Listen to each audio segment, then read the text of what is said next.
Во името на Отецот и Синот и Светиот Дух. Амин. Почитувани, овој пат ќе зборуваме за Царството Небесно. Често слушаме Царство Небесно, Царство Божјо. Но што е тоа? Во називот Царство Небесно или Царство Божјо се содржат карактеристиките, односно особините на тоа царство. Што ме небесно и Божјо, тоа е невидливо, тоа е недофатно, трансцендентно. Во него нема ниту физички управител, ниту министри, ниту влада и било какво други институции кои ги сочинуваат државите, царствата и империите. Затоа, кога зборуваме за Царство Божјо, не се мисли на територија со која Христос управува.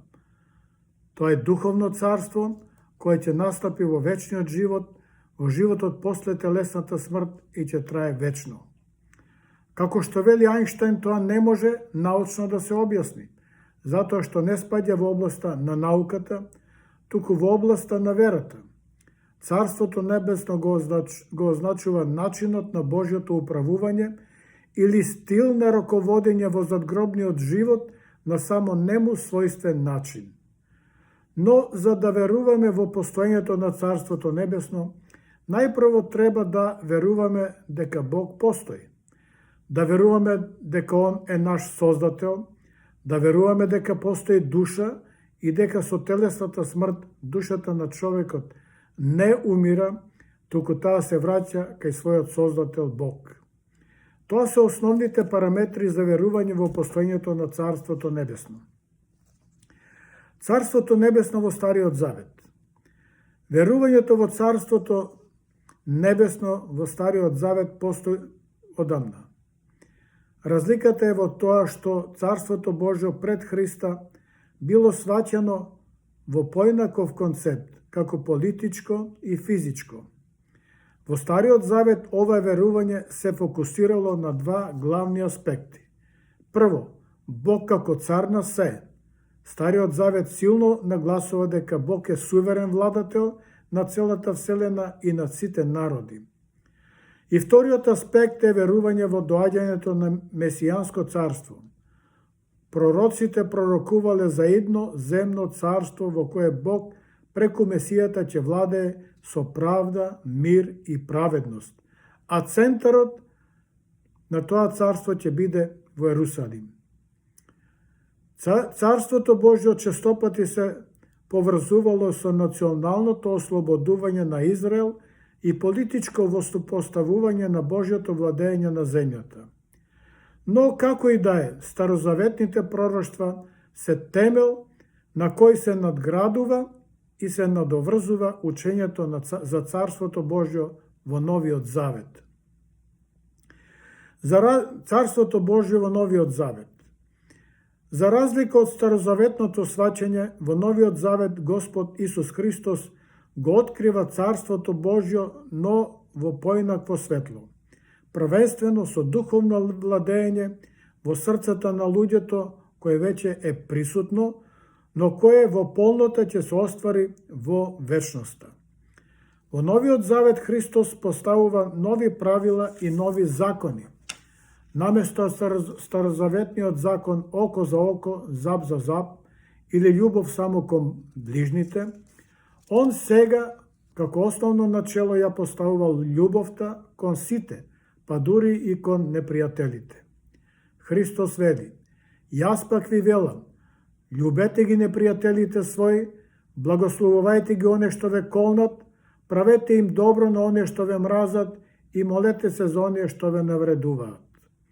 Затоа велиме дека Новиот Завет е усовршување и надградба на Стариот Завет, или Стариот Завет го подготвил контекстот за Новиот Завет, представувајќи го Бога како вечен цар, чие владење ќе биде целосно остварено преку Месијата Христос. За нас христијаните Господ Христос не е земен цар, туку небесен. Он е наш Месија испратен од Бога, кој се роди од Света Дева Марија, Пресвета Богородица и стана човек, Богот човек. Замислете доколку Христос основал земно царство, тогаш колкав метеж ќе се создал меѓу луѓето барајќи подобри позиции и привилегии. Еве една мала споредба.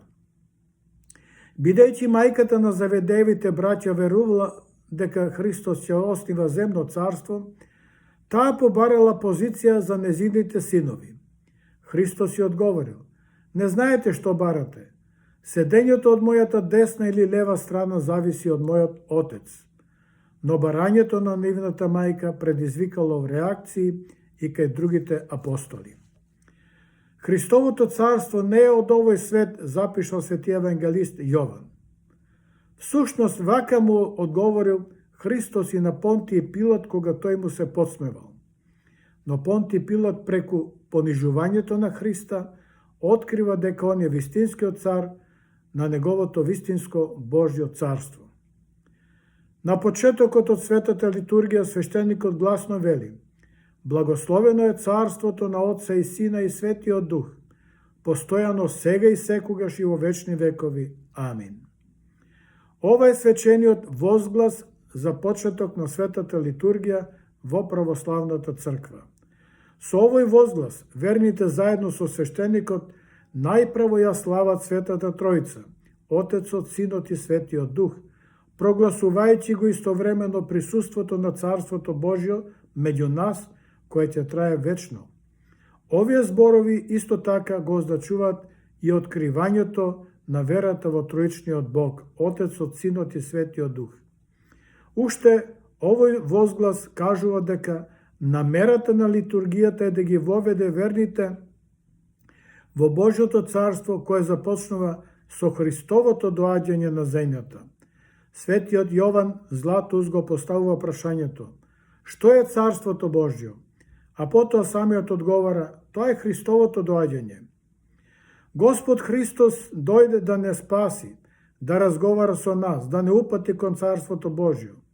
Бог по својата љубов и промисла може да действува и да допре до срцето на човекот, да повика кон покаяние и вистина.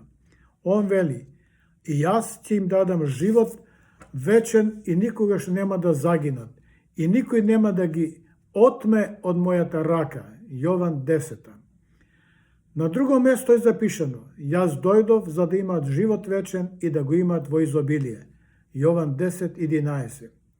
Христовото доаѓање на земјата беше да ги упати луѓето на правиот Божји пат, откривајќи им ја неговата света волја, како и да им укаже на основните должности од чие правилно исполнување ќе зависи дали човекот ќе го осмисли својот живот и ќе добие спасение за својата душа. Секој оној кој постапува спротивно на Божјата волја нема да добие спасение. Само оној што ги исполнува заповедите и ги поучува луѓето ќе биде наречен голем во Царството небесно, вели Христос, Матеј 5. Пораката на Христовиот претходник Свети Јован Крстител, кога вели покајте се, зашто се приближи Царството небесно, го означува почетокот на Христовата намера, повик на покаяние. Зошто Свети Јован Крстител повикува кон покаяние? Затоа што друг пат кон Царството небесно, освен преку покајанието и измирувањето, нема да има и не може да има. Тоа е патот што бара отфрлање на телесните страсти и задоволства, отфрлање на алчноста, отфрлање на гордоста и суетата. Тоа е единствениот пат кон Царството небесно, пат кој ги чисти гревовите наши и ја носи Божјата благодат во срцето на човекот. Таму, каде што е Божјата благодат, таму е и мирот. Постигнувајќи го тоа, ние стануваме праведни, а праведноста е повисок степен на верување и е над надворешното и традиционално исполнување на верата, кое, за жал, најмногу се практикува во денешно време. Освен Свети Јован Крстител и Господ Христос во заповедите за блаженствата најпрво повикува на покаяние. Па вели: блажени се бедните по дух, зашто нивно е Царството небесно. Матеј 5:3. Господ не вели блажени се оние со сиромашен дух, туку бедните по дух. Сиромашни би значило малоумни, а Христос не мислел така. Тоа е првата скала. Бедни по дух се оние кои сознаваат својата грешност и осудувајќи се себе си, пристапуваат кон покаяние и стануваат смирени и се измируваат со сите. Смирениот човек не се гневи, не се љути, не е агресивен и сите навреди ги прима со душевна сталоженост. Смирението е прва добродетел и сите навреди ги прима со душевна сталоженост. Смирението е прва добродетел и почеток на спасението, зашто само смирениот човек може искрено да се моли и да се покае. Да се подсетиме на параболата за Митрот и Фарисејот во Евангелието според Лукан, глава 18. Освен што зборувал пред насобраниот народ на гората, позната како беседа на гората, Матеј 5 до 7 глава, Христос во текот на целиот свој живот одел од место во место. Ја проповедал својата наука, Евангелието, и на други начини.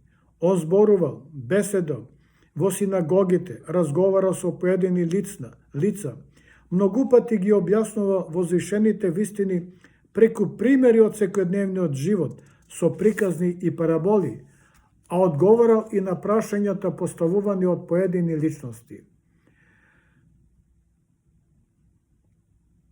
Упатувајќи ги луѓето да го бараат Царството Божјо, ги учел да бидеме добри, праведни и милосрдни, да имаме љубов кон луѓето.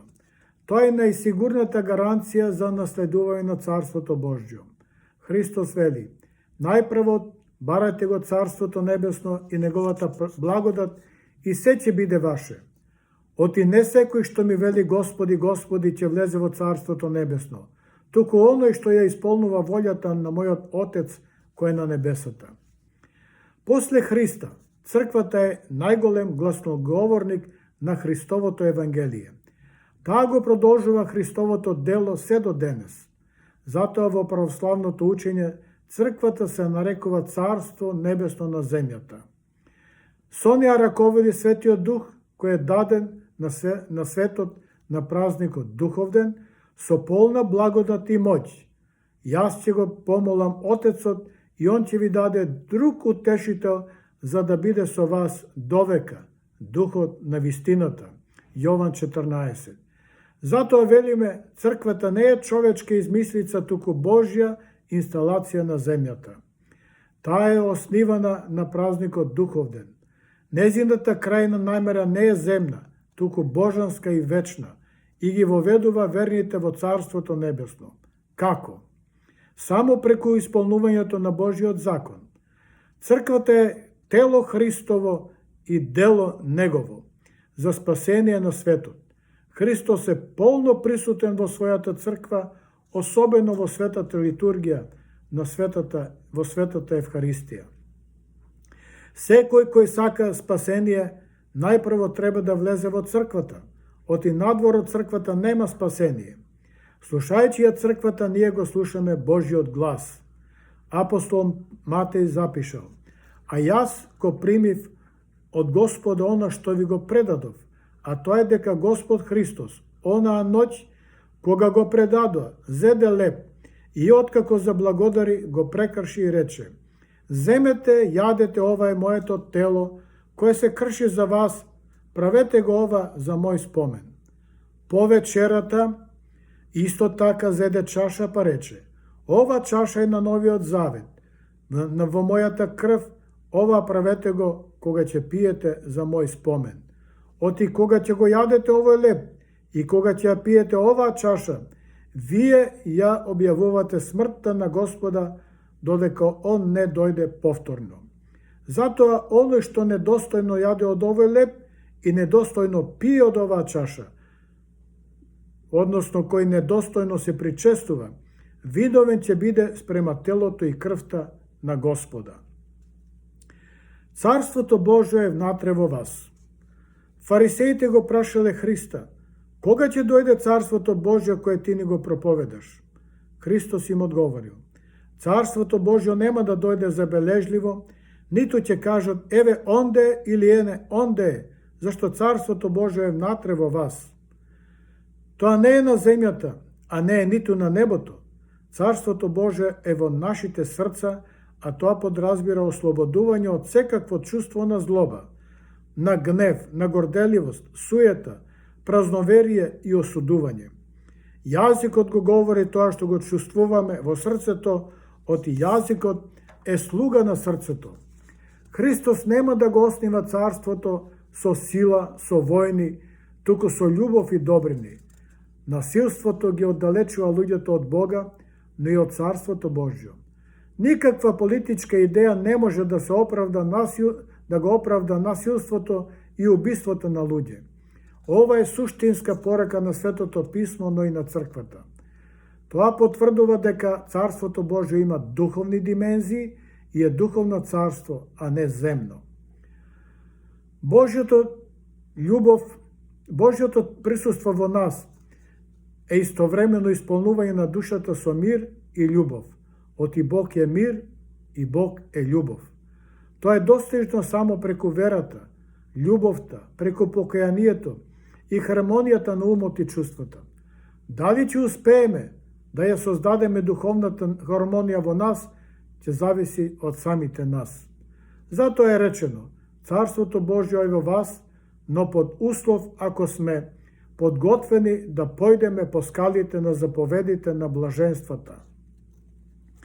Христос повикува на душевна преобразба од лоши да станеме добри, од грешни да станеме праведници. Тоа е целта на црквата. Заповедите на блаженствата се скалите по кои се искачуваме кон Бога, односно кон Царството Небесно. Иако не е видливо за окото, но тоа може да се доживее тогаш кога човекот ќе воспостави хармонија во себе со Бога. Според светите отци, чистото срце е ќелија на духот каде што Бог пребива, што значи дека царството се добива преку внатрешно тихување и преобразба. Од нас се бара духовна и душевна преобразба. Тука главна улога има себе наблюдувањето и усрдното испитување на собствената внатрешност, во смисла кој сум јас и каков сум, дали направив доволно да влезе Христос во мене. Тоа воопшто не е лесно, заштоа што себе сознавањето е тежок подвиг. Ретко кој признава вина и ретко кој вели јас сум грешник или јас грешив. Основни критериуми за наследување на Царството Небесно. Светиот апостол Павле, пишувајќи му на ученикот Тимотеј, дава критериуми како да се однесуваме ако сакаме да наследиме Царство Небесно. Па вели: не укорувај старец, туку почитувај го како да ти е татко.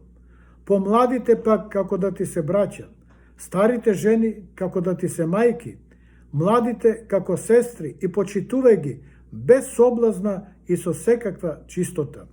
Понатаму вели: почитувај ги осамените. Ако на човек му е потребна вашата помош, веднаш помогнете му, инаку ќе го изгубите Царството Небесно, зашто оној што го зауздал својот јазик и го скротил стомакот е веќе на вистинскиот пат кон Царството Небесно. Од озборувањето, пиењето, осудувањето и пријадувањето се големи гревови.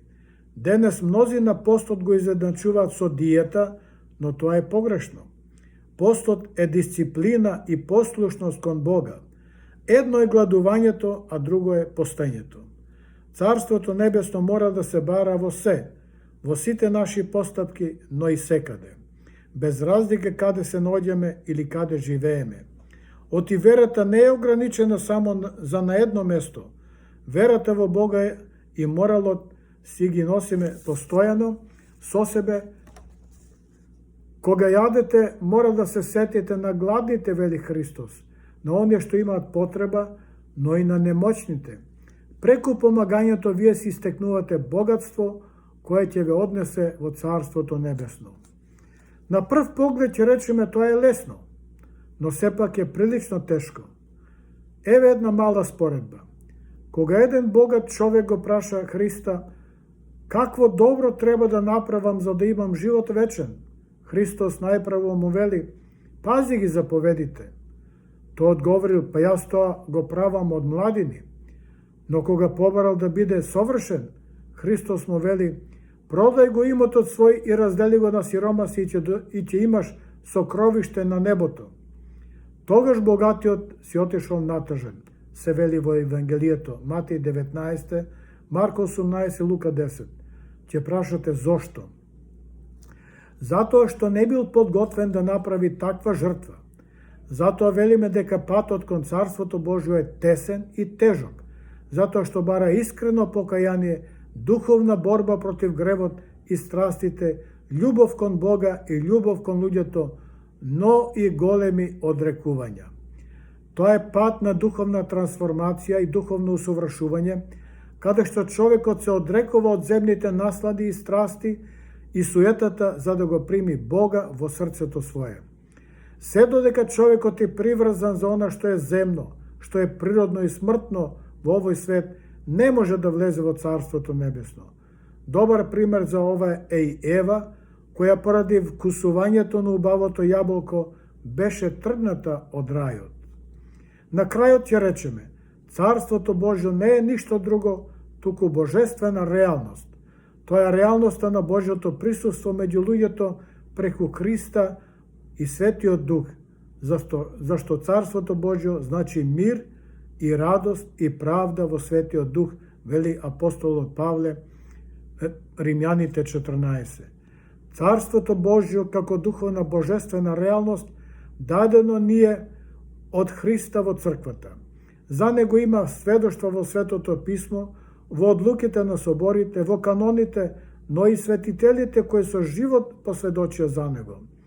Тоа ќе стане универзална и конечна реалност за сите созданија на крајот од вековите, кога Христос повторно ќе дојде во слава, за да им суди на живите и мртвите, символ на верата.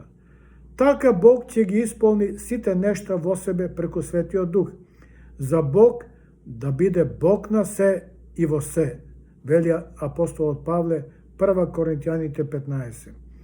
Уште апостолот Павле во 1 Коринтијаните 4:5 вели: Господ ќе ги изнесе на видело тајните на мракот и ќе ги објави намерите на срцата, и тогаш пофалбата на секого ќе му биде од Бога. Амин.